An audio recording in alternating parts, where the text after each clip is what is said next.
ताकि तुम्हारा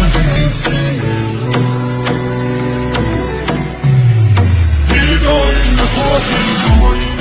कलाना पिएलू कहता पिया नशा में जिएलू बताओ कहीं न जा कलाना पिएलू कहता पिया नशा में जिएलू हीरोइन हो।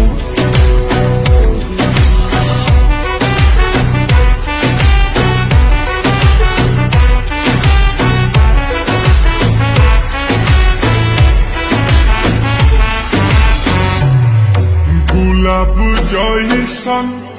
खिलल बारू तू भंवरा से मिलल बारू